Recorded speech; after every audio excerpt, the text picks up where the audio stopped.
Ya, Yang Berhormat Puan Wang Suci. Terima kasih. Soalan saya nombor 8. Terima kasih. Terima kasih. Yang Berhormat Tuan Menteri. Ya. Terima kasih Tuan Yang Dipertua, terima kasih Keluang.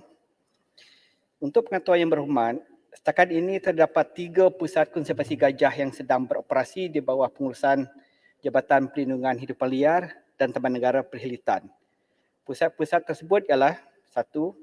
Pusat Konservasi Gajah Kebangsaan Kuala Gandah, Lancang, Pahang, Pusat Konservasi Gajah Sungai Deka, Hulu Terengganu dan Sencuri Gajah Johor, Kota Tinggi, Johor.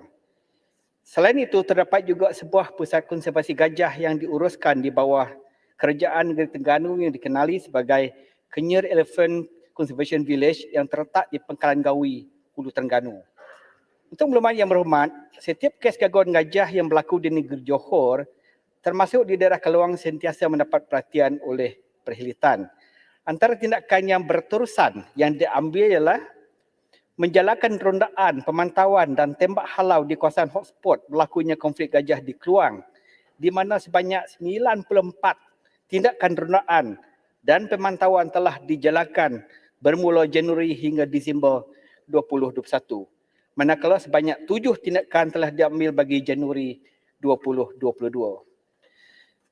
Menjalankan operasi tangkapan gajah di mana sebanyak 71 operasi dijalankan di negeri Johor bagi tempoh 2015 hingga 2021.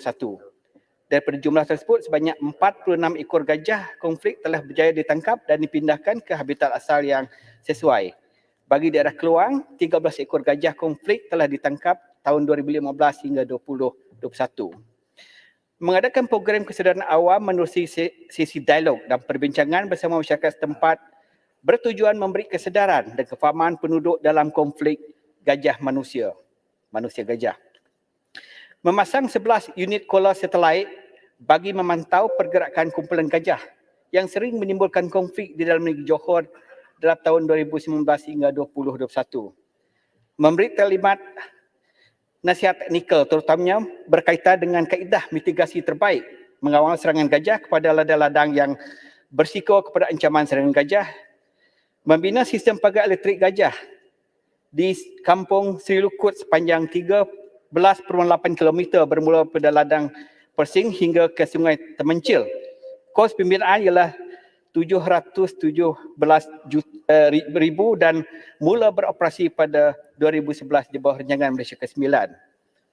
Selain itu, sebanyak 5 unit kola juga dipasang kepada kumpulan gajah di negeri Johor pada tahun ini sebagai kesinambungan sistem amaran awal pergerakan gajah bagi membolehkan tindakan proaktif diambil selain daripada aktiviti pemantauan berterusan ke atas populasi gajah berkenaan. KSL melalui perkhidmatan juga telah menyediakan National Elephant Conservation Plan (NECAP) bagi pengurusan gajah di semenanjung Malaysia. Kesemua inisiatif ini di bawah pelan tindakan NECAP ini sedang dipantau oleh KSL dengan kerjasama pelbagai pihak berkepentingan, NGO, universiti dan juga agensi kerajaan. NECAP juga sedang dikaji berdasarkan keperluan dan situasi semasa terutamanya yang berkaitan dengan keupayaan perkhidmatan seperti bilangan anggota dan peruntukan yang mencukupi. Sekian, terima kasih. Yang Berhormat Keluang. Terima kasih Timbalan Speaker. Soalan tambahan saya faham bahawa kita sudah ada sanctuary gajah di negeri Johor terletak di Kota Tinggi. Walau bagaimanapun jelasnya tidak mencukupi untuk menyelesaikan masalah khasnya gajah liar yang terpaksa keluar dari daerah Mersing yang mencerohi ke daerah Keluang. Jadi masalah ni sering berlaku dan baru-baru ini pada 27 Februari gajah liar masuk ke kawasan perumahan dah amat dekat dengan kawasan aktiviti manusia. Jadi masalah ni sudah jadi serius dan bukan sahaja mencerobohi ladang kecil di sekeliling daerah Keluang tetapi sudah masuk kawasan perumahan yang ada aktiviti manusia tiap-tiap hari waktu siang dan malam. So saya minta kementerian ambil satu langkah yang serius supaya masalah ni tidak jadi semakin serius, semakin teruk bagi bukan sahaja beladang kecil tetapi juga penduduk-penduduk setempat. So minta kementerian buat pertimbangan supaya kita ada satu lagi sanctuary gajah pusat konservasi mungkin di daerah Klang ataupun di daerah Mersing supaya masalah ni tidak berlaku lagi. Sekian, terima kasih. Terima kasih Yang Berhormat di atas keperhatian terhadap konflik gajah manusia ini. Sebenarnya Jabatan Pendidikan telah pun menubuhkan jawatan kuasa teknikal peringkat negeri dan daerah bagi mengatasi isu konflik hidupan liar yang melibatkan pemilik kebun dan ladang yang berkaitan bagi menyelaras dan memantau tindakan mitigasi gangguan gajah yang diambil. Ia juga akan menjadi platform perkongsian maklumat kaedah terbaik mitigasi manusia gajah ini. Dan pihak penelitian sebenarnya akan bertindak secara immediately kalau ada komplain pasal gajah ini. Dan untuk pusat konservasi sebenarnya di Johor ada pusat konservasi baru itu yang dipanggil Johor Elephant Sanctuary, tetapi ia baru bermula. Jadi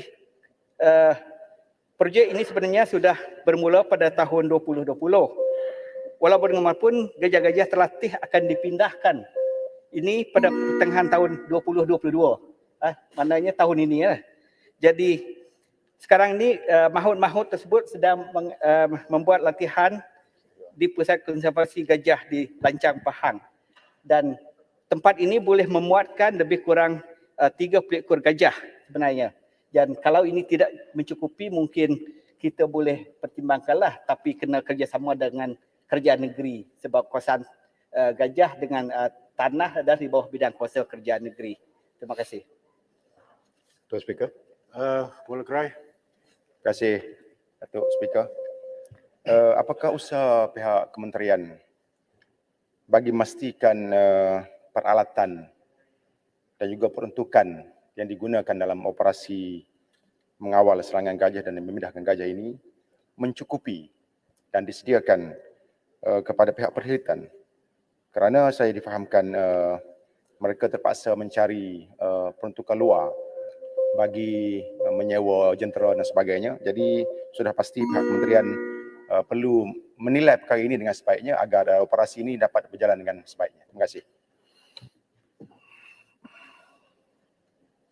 Terima kasih Yang Berhormat. Sebenarnya peralatan-peralatan ataupun kos-kos untuk pemindahan gajah ini sebenarnya dia mengikut keperluan daripada masa ke masa. Dan sekiranya ada kes-kes gajah yang perlu ditranslokasi, kita memang akan menyediakan peralatan dan juga kelengkapan yang cukup untuk transport gajah-gajah tersebut. Dan untuk kerja menangkap gajah, translokasi seekor gajah sebenarnya anggaran perbelanjaan dia dah lebih kurang RM50,000. Maka ia melibatkan kewangan yang banyak dan juga memerlukan kerjasama daripada semua pihak termasuk kerajaan negeri, NGO dan juga masyarakat setempat di mana gajah tersebut membuat banyak gangguan. Sekian, terima kasih. Satu soalan lagi. Tuan Speaker. Kalabakan. 2 soalan saja. Saya renggam.